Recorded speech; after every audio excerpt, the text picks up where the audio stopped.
Hi, my name's Cameron Carlson with AnimeLocation.tv. I'm here at Ohayocon 2026 with... Andi Serpenti cosplay. All right, so how'd you get started in the world of cosplay?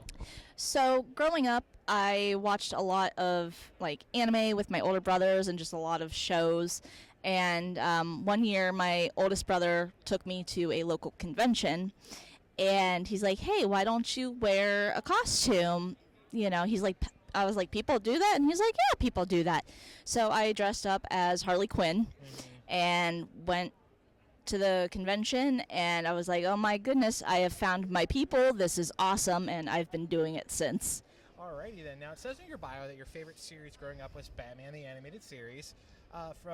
Who is one of your favorite characters cosplay? Obviously, we just discussed Miss Harley Quinn. Yes, Other Harley. than that, is there any other favorite characters you have? Well, Harley Quinn is definitely my first favorite. So I have done several iterations of different versions of Harley. I do love Poison Ivy. Yes.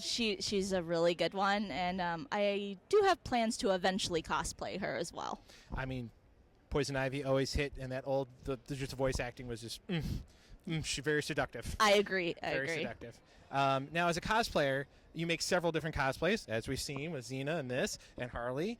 How do you stay organized when you're working on multiple cosplays at once? Sometimes, you want one cosplay for one convention, you want one cosplay for another. How do you make sure you keep on a good, steady timeline to accomplish your goals of getting each one done? To be honest, my costume putting together routine is very erratic. I would not say it's very organized. So sometimes I'm like, I'm in the mood to do this. I'm in the mood to do that. So it kind of just depends. Unless I have a deadline for a specific con, then I'll just try to get things done as I find time throughout my day, like after work in the evenings, weekends. Kind of just depends on how I'm feeling. Now, some of your cosplays, you must do some heavy face makeup. What advice would you give to someone who has to do heavy face makeup? So it's all about skin prep and practice. So you want to make sure you are cleansing your face. First and foremost, you need a blank canvas. You are using a good primer. And, if you're doing cover up, you want to use cover up that the ingredients are the same as the base you're using. So a lot of mine are water based. So the same goes for face paint. Yeah. But it honestly takes a lot of practice, and patience is the basic thing I could say. Awesome. Now, you have a passion for animals, and you love a lot of them.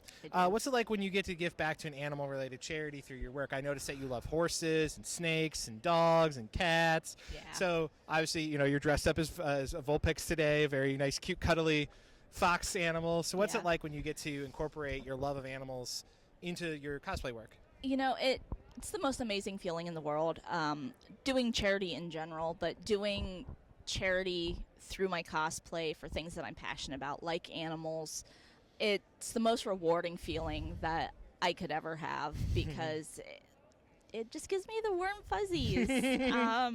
And seeing my donations or seeing the actions that go on behind the scenes to actually help these animals is just so heartwarming, because a lot of animal shelters and rescues are so terribly underfunded. Yes.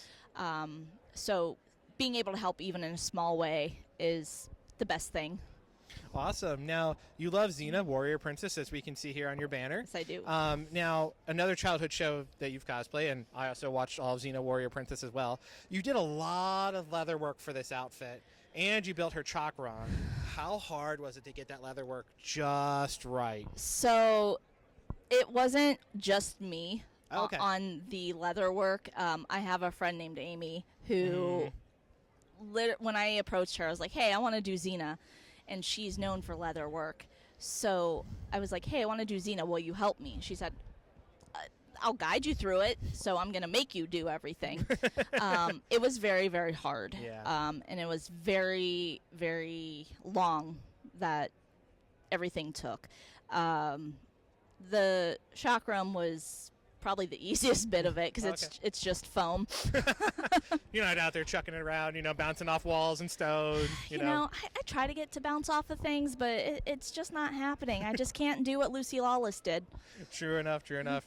Now, cosplay has come a very long way since the beginning. Yes, it in has. a very short period of time, and especially with the introduction of 3D printing. Yes. But what would be one of the core fundamental things you would want a new cosplayer to focus on and build upon, not relying on 3D, like a very core mechanic of cosplay that somebody should really hone a skill on?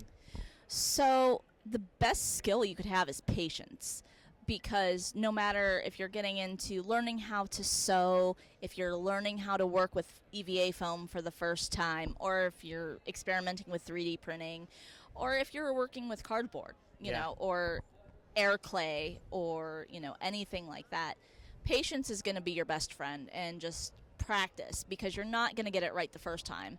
You might if you're a very, very artistic person, which, to be honest, I'm not. So a lot of my things don't come out the way I want the first time. So patience is going to be your best bet, and just practice and just stay the course.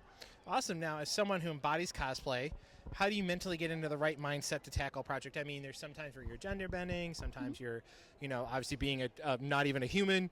How do you make sure that you're in the right mentality when you tackle that cosplay? So a lot of times I do characters that I love or I have some sort of connection to. So if I'm often teaming up with a friend, like Night Mage and I are doing 2 different costumes this weekend together. That it always helps doing it with a friend or doing it with a group. That always excites me a little bit more than if I'm doing something solo. But just having the connection to the characters that I love really helps get me excited about just doing the thing. And if you're on medications, that helps too, because I am. Alrighty. Note, make sure you take everything you need to stay good. Yes. Alrighty. Now, we're going to wrap things up. Okay. Are there any current projects you want fans to be on the lookout for that you can talk about? I'm going to have a couple of characters. I want to try and tackle Poison Ivy this year. Yeah. And actually, I'm hoping this year that I can start work on my Ninetales project. I'm looking at doing a, Hollywood starlet Ninetales. So I kind of like that, because yeah. it's funny. I'm more of a fan of the Lowland form, actually. I like the more wispy tail and the more flowy, feminine version of a Ninetales. I kind of like that more than I don't mind my classic 151 Ninetales. Yeah. Don't get me wrong, I love that, but I kind of like the more Lowland aesthetic. Yeah, they're kinda cute. like that. Yeah. They're cute. Alrighty, now where can we follow you online? So I am Andi Serpenti, or Andi Serpenti Cosplay, on Facebook, Instagram, TikTok. Those are the ones I'm most active on. Alrighty. And Instagram. My bad. Which I found a lot of your work at. Yes. Alrighty, and then what would you like to say to all the wonderful fans that have been keeping up with you, giving you support, cheering you on your amazing journey of cosplay? Just thank you for being here. Thank you for being so supportive and amazing. It keeps me going, and just, I love you guys. Thank you so much, Andi, for talking with me this afternoon. Thank you so much. Thank you.